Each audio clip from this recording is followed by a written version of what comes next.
Boa tarde àqueles que passam a nos ouvir ou nos assistir através do YouTube. Hoje nós vamos fazer uma reflexão com base em Marcos capítulo 8, versículo 22 ao versículo 26. Cura de um cego de Betsaida. E chegou a Betsaida, e trouxeram-lhe um cego e rogaram-lhe que lhe tocasse. E tomando o cego pela mão, levou-o para fora da aldeia. E cuspindo-lhe nos olhos, e impondo-lhe as mãos, perguntou-lhe se via alguma coisa. E levantando ele os olhos, disse: vejo os homens, pois os vejo como aves que andam. Depois tornou a pôr-lhe as mãos nos olhos, e ele, olhando firmemente, ficou restabelecido e já via ao longe e distintamente a todos. E mandou para sua casa, dizendo: não entres na aldeia.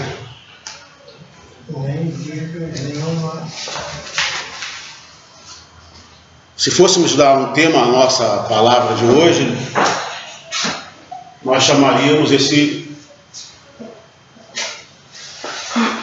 essa pequena reflexão de a cura dos olhos.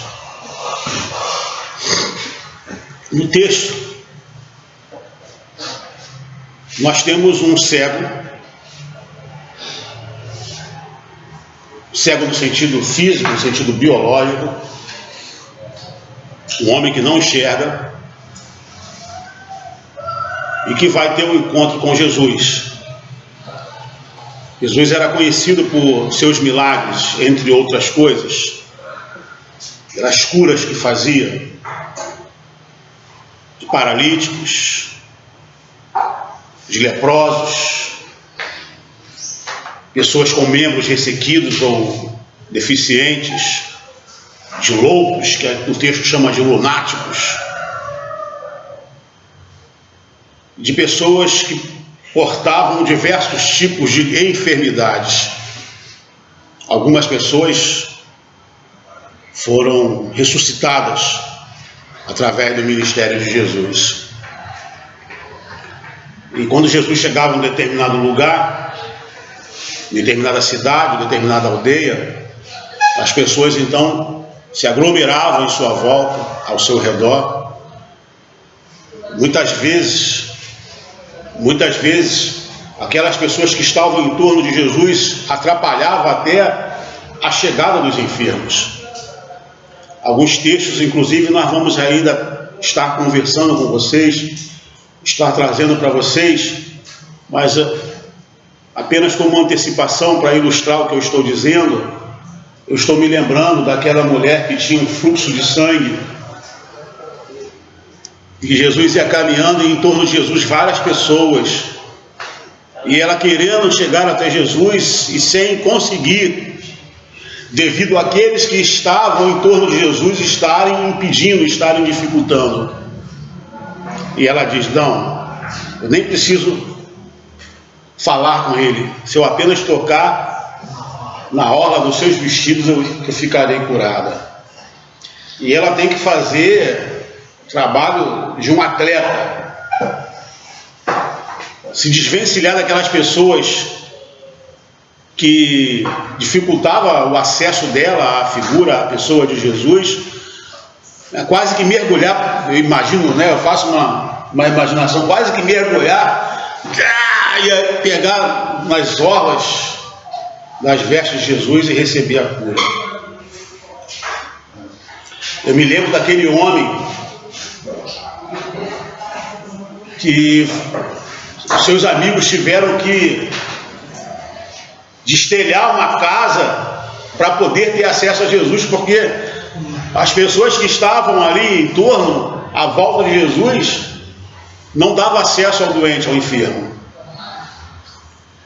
Isso me faz pensar quantas vezes nós falamos que estamos próximos de Jesus, estamos nas proximidades do Mestre, que Ele está por perto, nós estamos à volta dele, ao invés de estarmos levando pessoa a Jesus, nós acabamos sendo um instrumento de impedimento, de empecilho, de atrapalhação. Precisamos tomar cuidado com isso.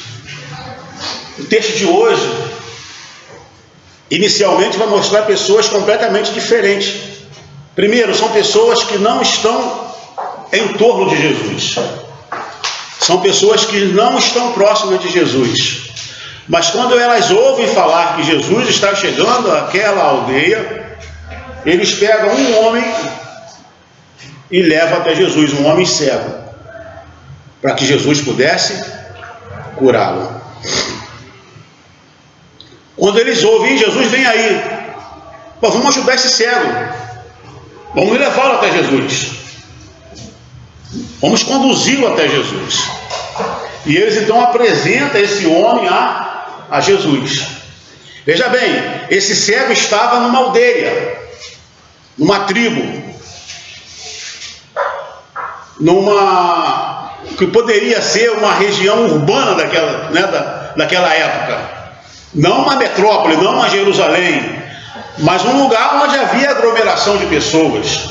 Não era um lugar remoto, não era uma zona rural, distante, mas era onde havia a aglomeração de gente. E Jesus chega ali, e eles pegam um homem cego e levam até Jesus. Até aqui, até esse momento, então, eles foram um instrumento de bênção. Porque muitas vezes aqueles que estão próximos de Jesus acabam sendo instrumento de impedimento. De pessoas que querem chegar a Jesus e a pessoa está ali cercando Jesus e não deixa o que está de fora chegar. Essas pessoas foram instrumentos de bênção, porque elas pegaram o cego e levaram até Jesus. Jesus então está nessa aldeia e ele recebe o homem.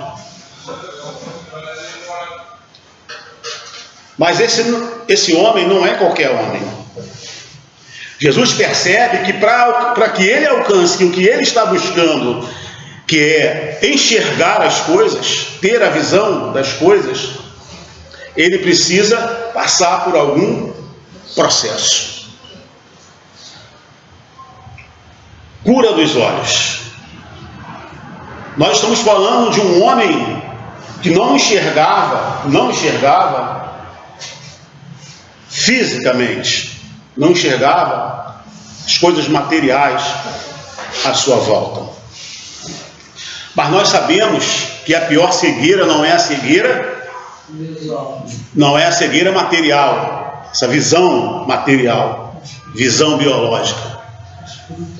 Existe, os que os teólogos chamam de cegueira espiritual. Aliás, tem um hino que fala isso, um hino que nós costumamos cantar muito no nosso hinário, é o 46. Esse hino também tem no cantor cristão, que eu não lembro mais o número do cantor cristão, e ele também tem outra, é 15. O hino é assim: ó, tão cego eu andei e perdido vaguei, longe, longe do meu Salvador, mas da glória desceu e o seu sangue verteu para salvar um tão pobre pecador. Foi na cruz onde um dia eu vi meus pecados castigados em Jesus.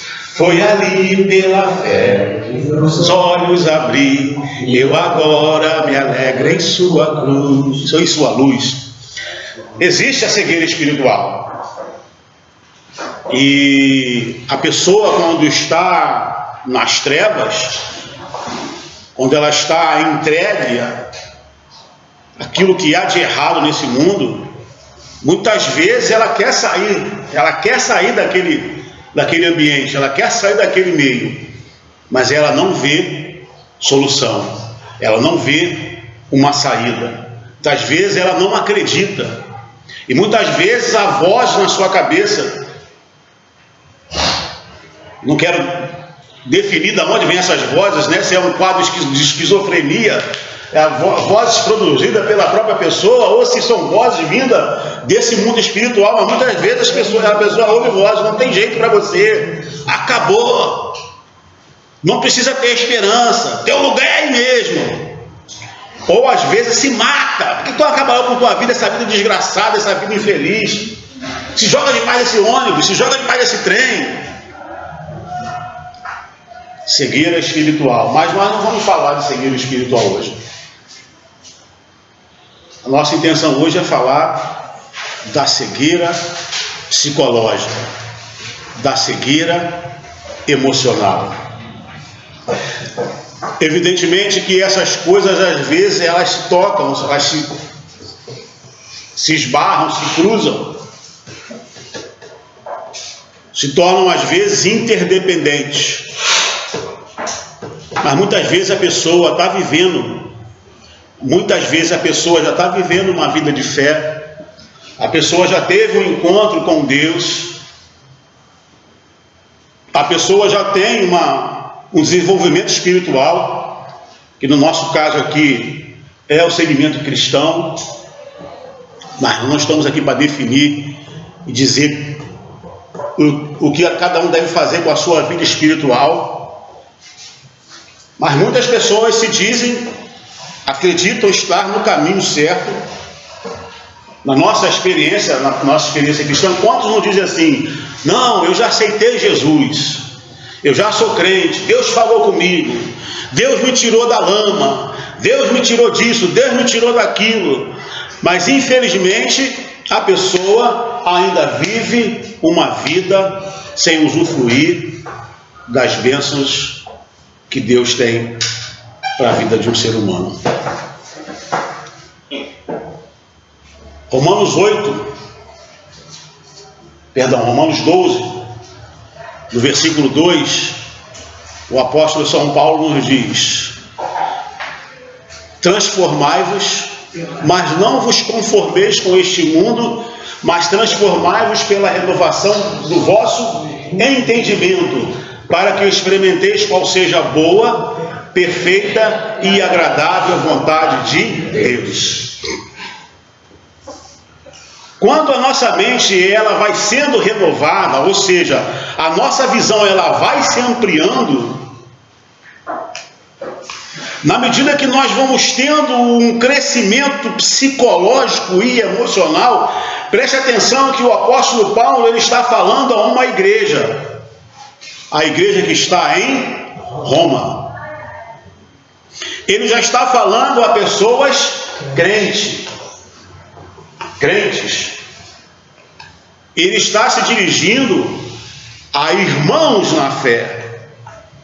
E ele diz: não vos conformeis com este mundo, mas transformai-vos pela renovação da vossa mente. Então ele está falando dos aspectos psicológicos e não espirituais.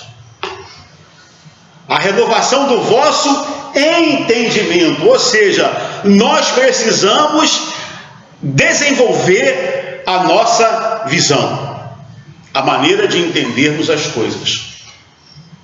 Há uma linha dentro da psicologia que inclusive só trabalha com isso. Essa linha diz que o maior problema nosso não são os problemas em si, mas a maneira que nós encaramos os problemas. É a nossa visão dos problemas, é a maneira que a gente enxerga, a nossa capacidade de compreender as dificuldades e a nossa compreensão do nosso potencial em resolver esses problemas é que faz toda a diferença. E quando a sua visão ela é expandida, quando a sua visão é ampliada, quando os entraves psicológicos e emocionais que a gente foi adquirindo ao longo da vida, adquirindo na criação, adquirindo na convivência com outras pessoas, o que o apóstolo São Paulo chama de mundo, ele diz: não vos conformeis com este mundo. Ou seja, não se conforme com o seu aprendizado, com o aprendizado que você trouxe da sua história, a maneira que você aprendeu a enxergar as coisas, mas transforme isso, expanda isso, amplie isso, mude a sua maneira de enxergar. Isso é cura dos olhos. Na semana passada nós trouxemos um texto e na introdução eu falei que o pior cego é aquele que não quer ver.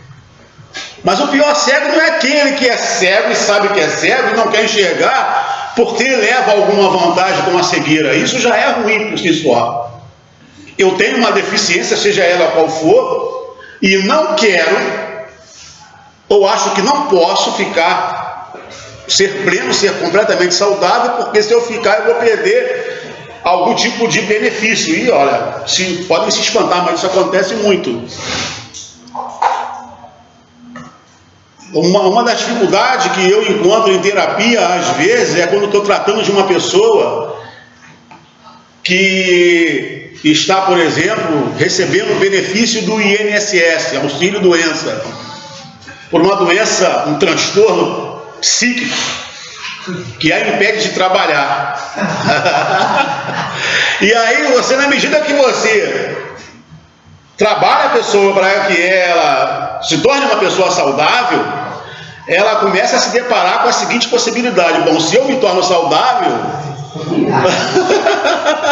acabou o benefício.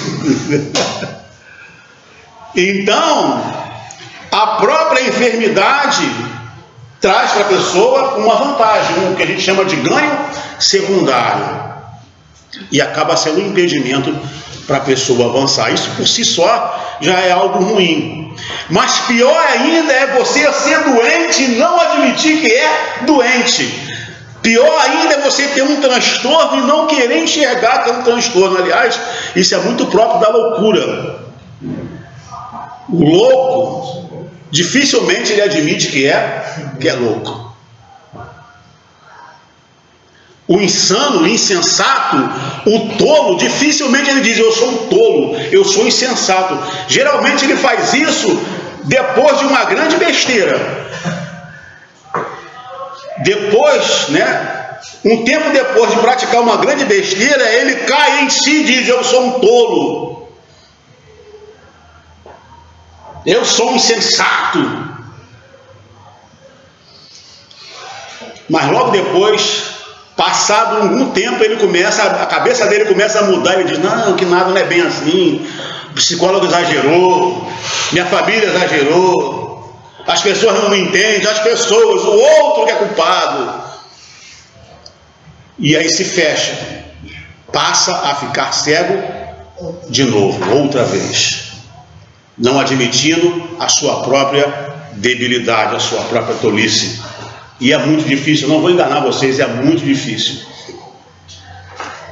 Esse tipo de cegueira é muito difícil de ser mudado, mas é possível. O fato de ser difícil não quer dizer que é impossível. E o primeiro passo, se nós quisermos realmente mudar, se nós quisermos transformação, se nós realmente quisermos adquirir uma vida plena, uma vida abundante, uma vida satisfatória, uma vida feliz, e entenda a felicidade aqui como a satisfação de existir, a satisfação de viver. Mesmo que eu tenha alguns momentos de tristeza, mesmo que eu tenha alguns momentos de contrariedade, mesmo que eu tenha alguns momentos que eu me sinta ansioso, me sinta às vezes até desesperado em alguns momentos, mas aquilo logo passa, porque vem do meu interior, vem de algum lugar uma voz que diz: você vai conseguir, você vai vencer, isso vai ser superado, isso vai ser vencido. Como diz o livro de Salmos, o choro dura só uma noite e a alegria vem pela manhã. Uma pessoa feliz, ela pode chorar uma noite, mas pela manhã ela levanta, acabou, vamos ver, vamos trabalhar, vamos resolver. Mas o tolo, ele se alegra durante uma noite de alegria. O tolo pega o seu pagamento de final de mês e vai ter uma noite de alegria. É uma noite de alegria, uma noite de farra. Mas o choro vem ao amanhecer. Pior de tudo, é um choro que vai permanecer. Quando dura uma noite. Quando dura uma noite ainda tá bom. Geralmente não dura nem uma noite. O primeiro passo é reconhecer. É olhar para você mesmo e reconhecer o grau de insensatez, o grau de tolice. Obviamente que eu estou muito direcionado ao nosso transtorno. Mas aqueles que nos assistem, né, podem pensar assim, mas eu não tenho dependência química. Mas todos nós, em maior ou menor grau, todos nós temos algum transtorno. Até porque nós sabemos de uma predisposição química já, com essa história, eu ouvi falar que nós já temos assim, uma predisposição química. Há algumas pessoas que dizem assim, eu não preciso de psicólogo, psicólogo é para maluco. Psicólogo é para gente doida, eu não preciso disso. Todo mundo, comprovado pela ciência, comprovado pela Bíblia. Não quiser acreditar na ciência, tem a Bíblia. Todo mundo tem algum problema, algum transtorno, em maior ou menor grau. E as pessoas mais problemáticas, as pessoas mais complicadas, são aquelas que não conseguem enxergar isso que tem. É aquelas que acham, não, comigo está tudo bem, o outro é que tem problema, eu não. O primeiro passo para a mudança, o primeiro passo para a transformação, o primeiro passo para o crescimento é reconhecer, eu tenho um problema. Não vos conformeis com este mundo, mas transformai-vos pela renovação do vosso entendimento. Os seus olhos precisam abrir. Para quê, gente? Para experimentar a boa, agradável e perfeita vontade de Deus. Preste atenção, a vontade de Deus é sempre boa, perfeita e agradável. Mais uma vez, a vontade de Deus é sempre boa, perfeita e agradável. Se você fizer a vontade de Deus, se você se propõe a buscar e fazer a vontade de Deus, não tem como você ser infeliz. Você vai ser feliz. Se você está infeliz fazendo a vontade de Deus, duas coisas podem estar acontecendo. Primeiro, você se equivocou, não é a vontade de Deus. Houve um equívoco da sua parte, você achou que era a vontade de Deus. A sua mente deturpada, a sua mente adoecida, e às vezes até adoecida de religiosidade. A religião tem o seu papel na sociedade, o seu papel saudável, mas a religião é criada por homens e ela tem também a sua parte doentia, deturpada, que adoece. Todas as religiões. E às vezes a religião adoece as pessoas. A vontade de Deus é o que diz o texto de Romanos 12:2. Ela é sempre boa, perfeita e agradável. Você pode achar que é a vontade de Deus, mas se você não está feliz, se você não está satisfeito, e se você não traz felicidade à sua volta, para aquelas pessoas que estão mais próximas de você, que convivem com você, pode ser que você esteja equivocado, não seja a vontade de Deus. E se for a vontade de Deus, então, o que está acontecendo é que sua mente ainda está atrofiada. Você não ampliou a sua mente. Você ainda está cego, a sua mente ainda está obnubilada. Gostou dessa, Ana?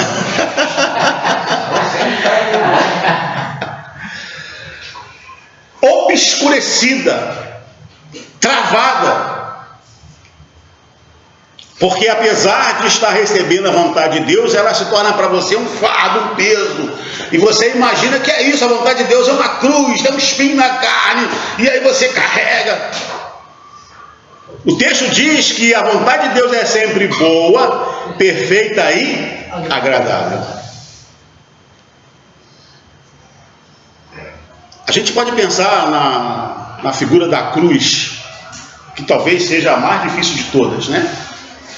Quando o texto sagrado diz que Jesus, ele tomou a cruz dele e foi obediente até a morte de cruz. Ele foi fazer a vontade de Deus. Por alguns momentos, ele se sentiu aflito. Por alguns momentos, ele se sentiu balançado, pelo menos é assim que eu interpreto. Existem várias interpretações. Mas ali no Getsemane, segundo o meu modo de entender e de ver o texto, ele disse para Deus: olha, se for possível, afasta de mim esse cálice. Há outras interpretações, mas eu interpreto assim. Esse é o meu entendimento. Que ele vislumbrava o que ele ia passar, ele disse: se for possível, afasta de mim esse cálice, entretanto não se faça a minha vontade, mas a tua. É como se ele dissesse: entretanto não faça as coisas do meu modo de ver, mas faça as coisas do seu modo de ver, e me ajuda a ter a tua visão. Você vai falar assim: mas Jesus não era Deus? Isso é uma questão teológica que não é para a gente desvencilhar agora. Mas rapidamente, para lembrar apenas que naquele momento, como Cristo, ele havia se despojado de toda a sua divindade. Depois que passou por aquele momento de morrer, de se entregar, se você perguntasse hoje a Jesus: Jesus, você pudesse voltar ao passado, você gostaria que Deus fizesse diferente? A resposta dele é: jamais.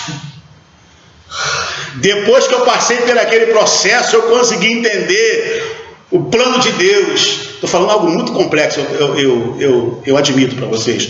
É algo teologicamente muito complexo. Mas o que eu quero dizer para vocês é que mesmo na cruz, mesmo quando eu tomo a cruz de que ela é pesada, há de chegar o momento que eu vou me realizar, quando eu morro completamente para mim mesmo e vivo para Deus. Há um momento de realização. A vontade de Deus é sempre boa, perfeita e agradável. Eu tive que falar um pouquinho mais dentro da teologia, porque isso é algo profundamente enraizado, de que nós temos que pegar a cruz, e é algo doloroso, né? Eu passo 30 anos da minha vida, 50 anos da minha vida é a minha cruz. E o momento da entrega total não acontece. Não há ressurreição. Eu passo a minha vida lamentando, com olhar triste, carregado. E aí o cara olha de fora: pô, ser crente é isso? Não, irmão, não quero não. Isso quer ser crente. Deixa para quando eu estiver mais velho, né? Deixa para pegar essa cruz quando eu estiver já perto da morte. Aí vem a ameaça: olha, cuidado, né? Pega logo essa cruz, você pode morrer a qualquer momento. E eu digo para vocês, há muito crente vivendo com medo do inferno. Há muito crente que leva a vida cristã com medo do inferno. Não são livres para serem elas mesmas. Como vive com medo do inferno, fica no altos e baixos. Aí pega um pouquinho, aí corre para a igreja, pede perdão. Ah, meu Deus, me perdoa porque eu pequei. E fica nessa gangorra espiritual, psicológica. Não se acha, não se encontra. Você acha que Deus quer que a gente viva assim, com medo do inferno? Você se aproxima com Deus por medo? Eu sigo a Deus porque não há outra opção. Como diria Pedro: para onde iremos nós se só tu tens as palavras da vida? Eu sigo a Deus porque eu amo. Porque não tem para onde ir, não há outra opção. Essa é a minha vida, essa é a minha existência, esse é o meu ser. Eu não me preocupo se inferno existe ou não, porque eu não vou para lá mesmo de qualquer jeito.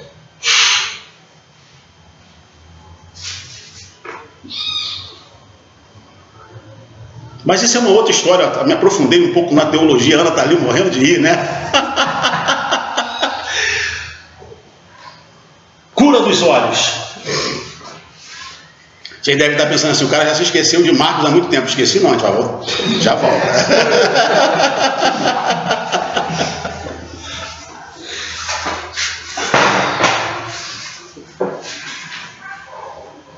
Esse homem cego chega até Jesus, querendo visão.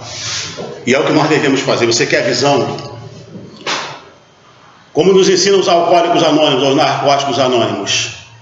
Viemos a entregar, viemos a reconhecer a nossa impotência diante da substância. Viemos reconhecer a nossa impotência diante da nossa adicção.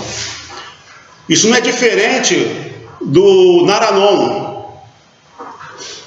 Porque o codependente é aquele que não consegue ser feliz se o filho, se o marido, se a mulher, se o irmão não viver a vida que eu espero. Então, a pessoa tem um filho que usa drogas e o filho está se destruindo, aí a pessoa entra em sofrimento e ela não consegue ser feliz e soltar o filho e deixar que ele usufrua das suas próprias escolhas, das suas próprias decisões.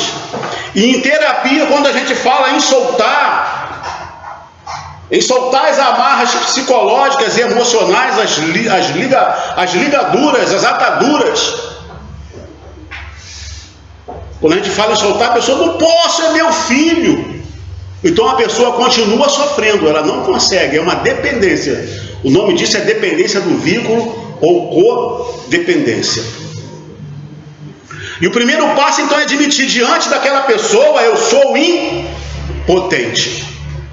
Eu reconheço a minha impotência, eu reconheço o meu problema. E o segundo passo é viemos a nos entregar a um poder superior, da maneira que nós o concebíamos. É essa entrega ao poder superior. Em Narcóticos Anônimos, em Alcoólicos Anônimos e outros anônimos, é essa entrega que faz toda a diferença. É cada dia, um dia de cada vez, uma luta por dia, e a entrega é diária. Todo dia eu revalido essa entrega a esse ser superior que vai passar a dirigir a minha vida.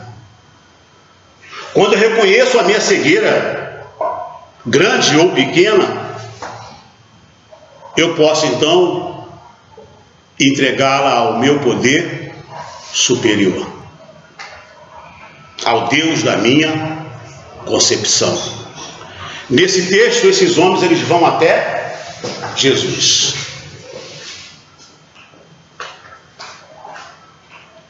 Só que não é uma cegueira comum, não é uma cegueira qualquer. Não é uma cura instantânea e imediata que se faz apenas com uma oração. Aliás, digo aos senhores, se você estudar a Bíblia completamente, você vai ver que tudo é um processo.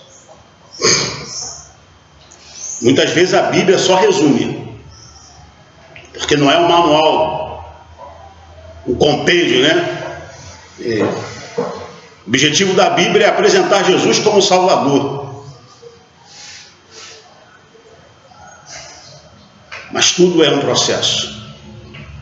Não existe, ainda mais naquela cultura, uma cultura oriental, uma cultura histórica, não existe café instantâneo.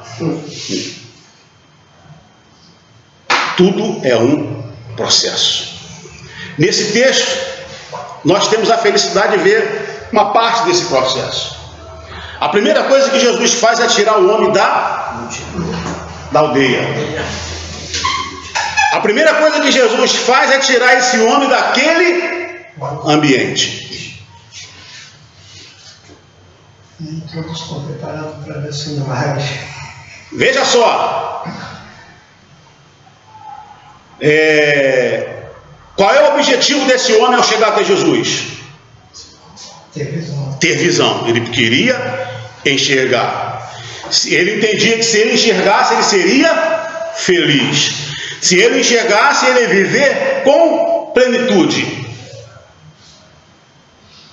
Ele entendia isso, por isso que ele queria enxergar, ele queria ver. Ele queria desenvolver todo o seu potencial humano, inclusive o potencial de ver. O seu objetivo era ver. Vai Jesus e tira ele da aldeia. Por que Jesus está tirando ele da aldeia? Porque Jesus quer atender o seu pedido do homem de enxergar. E Jesus entendia que para ele chegar a esse fim, para ele chegar a esse objetivo, o primeiro passo seria, da dinâmica de Jesus, o primeiro passo foi o homem reconhecer que era cego. E agora Jesus vai e tira da aldeia.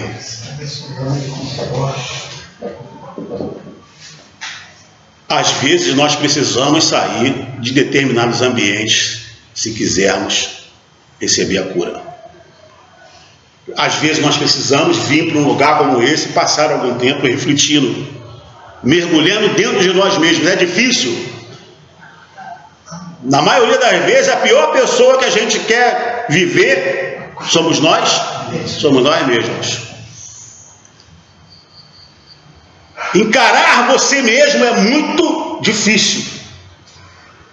Não é à toa que a gente usa droga lícita, droga ilícita, droga de farmácia, droga do traficante, droga de bar, que é o álcool, que é o cigarro. Por que nós usamos substâncias? Para poder alterar a nossa consciência. A alteração de consciência faz com que eu deixe de ser eu passo a ser uma outra pessoa. Se eu preciso alterar a minha consciência porque eu não gosto de mim mesmo, e ainda vou para um lugar para ficar boa parte do tempo com quem? Comigo mesmo. Aí é duro. Por que nós temos problemas com as outras pessoas, na maioria das vezes? Não vou dizer sempre, porque tudo tem sua exceção. Mas por que na maioria das vezes nós temos dificuldade de convivência, de relacionamento com as outras pessoas? Porque nós brigamos com nós mesmos. Minha esposa costuma dizer que se tem pessoas que se ficar na frente do espelho sozinha com ela mesma, no espelho, ela vai brigar.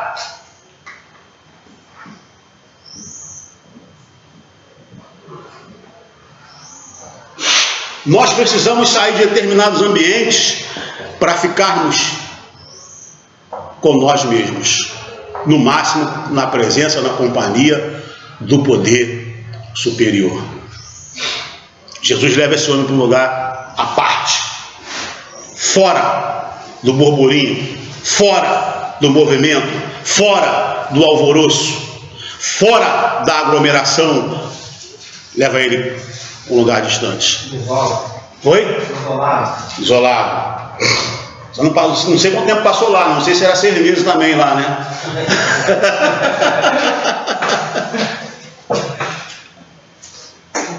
E o que é que Jesus faz?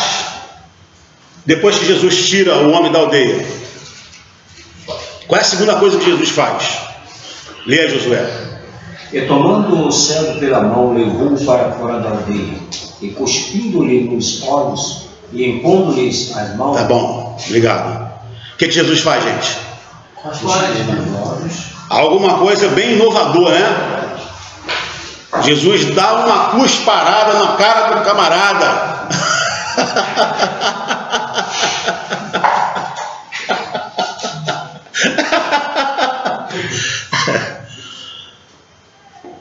Algo completamente bizarro aos nossos olhos, né? Na atualidade seria algo bizarro. Cuspiu na cara do homem. Alguns dizem, há estudos sobre as propriedades medicinais da saliva. Inclusive os animais, eles às vezes lambem as suas feridas. A ideia é essa, né? Cicatrização. Obviamente que Jesus ali não tinha em mente, ele não tinha em mente usar as propriedades medicinais da saliva, né? O que Jesus queria era uma outra era uma outra coisa. Jesus queria ajudar esse homem a acreditar. Às vezes só palavras não bastam. Há pessoas que elas precisam mais do que palavras. Elas precisam de ter coisas palpáveis, coisas visíveis. Hoje nós sabemos que existe muitas medicações que elas, na verdade, elas só funcionam porque a pessoa acredita que aquilo vai funcionar. É um mistério ainda que está sendo investigado e pesquisado pela medicina, o tal do efeito placebo. A maioria das vezes, não vou dizer sempre, mas na maioria das vezes, o remédio funcionar, a pessoa precisa acreditar. E às vezes acredita tanto que nem é remédio, mas funciona. É chamado efeito placebo, é esse. É quando não tem nenhuma propriedade medicamentosa ali, medicinal, e mesmo assim faz efeito. No caso da vacina é o vírus, esse é o vírus. É só... Jesus então, ele faz o que? Ele dá uma cusparada. O camarada deve ter pensado, bom, agora sim, agora eu vou ficar bom. Esse aqui, esse médico é diferente, né?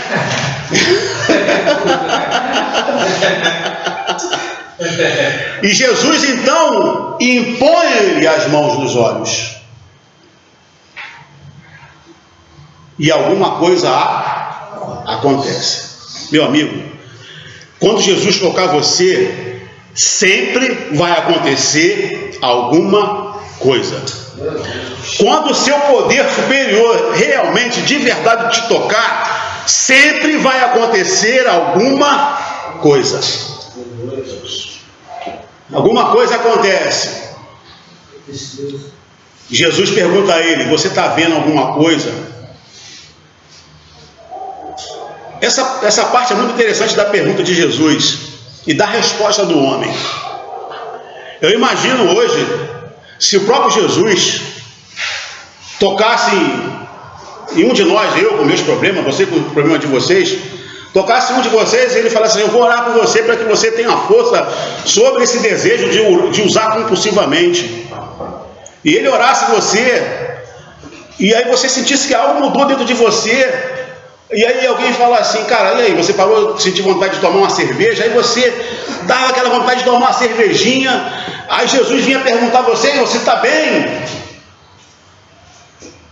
Será que você ia ter coragem de falar para Jesus: eu estou mudando, eu estou sentindo uma melhora, mas eu ainda sinto vontade de dar uma tragada? Eu fico imaginando a igreja evangélica de hoje, as pessoas com os seus problemas, que se o próprio Jesus ministrasse, orasse algumas pessoas e perguntasse: agora, seu problema está resolvido? A pessoa diria de automático: agora eu estou maravilhosa, né? Já pode me levar para a eternidade, porque não tem mais nada para se fazer aqui nessa terra, porque eu já cheguei a um grau de santidade tão grande. Isso seria uma grande mentira. Nós estamos sempre precisando de mais. Na medida que Jesus vai nos tocando, alguma coisa vai acontecendo, a nossa visão vai aumentando, o nosso olhar, o nosso entendimento, ele vai se ampliando, ele vai se alargando, mas a gente nunca vai chegar no final. A gente sempre pode receber um pouco mais. E ele responde: Senhor, eu vejo, mas ainda vejo com dificuldade. Eu ainda vejo embaçado. Eu vejo as pessoas, parece que eu estou olhando árvore, eu não distingo ainda corretamente pessoas e árvores. Provavelmente ele sabia o que era pessoas e que era árvores, porque provavelmente ele já havia sido saudável. E ele perdeu a visão por algum motivo que o texto não diz. E o que Jesus faz com ele? Jesus toca nele uma segunda vez. Primeiro, Jesus o tira da aldeia. Segundo, Jesus cospe no rosto dele. Terceiro, Jesus ora com imposição de mãos. Quarto, Jesus volta a orar de novo com imposição de mãos. E eu estou falando que a pessoa que está ministrando é o próprio Jesus.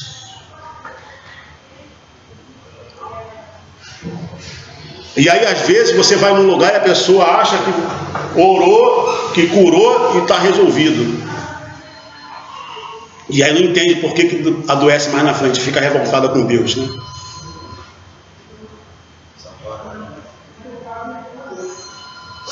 Porque há certos aspectos da doença que, se não forem resolvidos, a doença volta. E nesse texto Jesus não vai se aprofundar em todos os aspectos, mas ele deixa algumas dicas. Ele toca nesse homem uma segunda vez. O que vai acontecer se Jesus continuar tocando na sua vida? O que vai acontecer se você for sincero com ele e disser, eu quero mais, e ele continuar tocando na sua vida?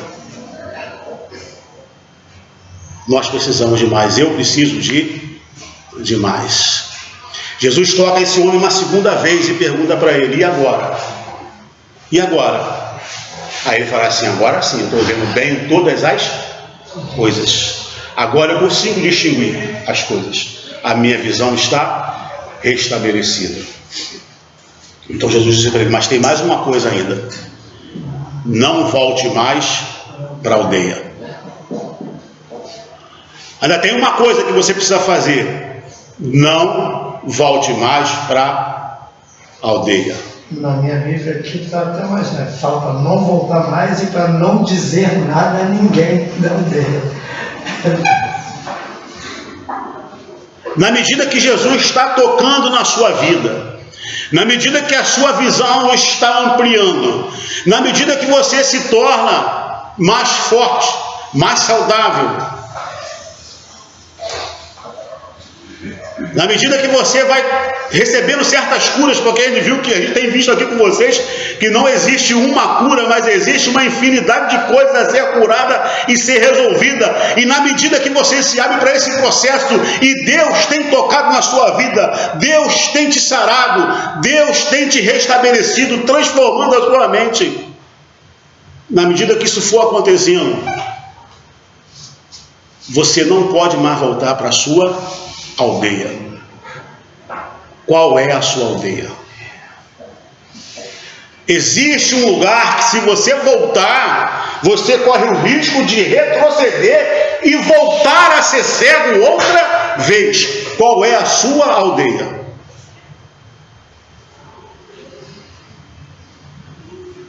Qual é a sua aldeia?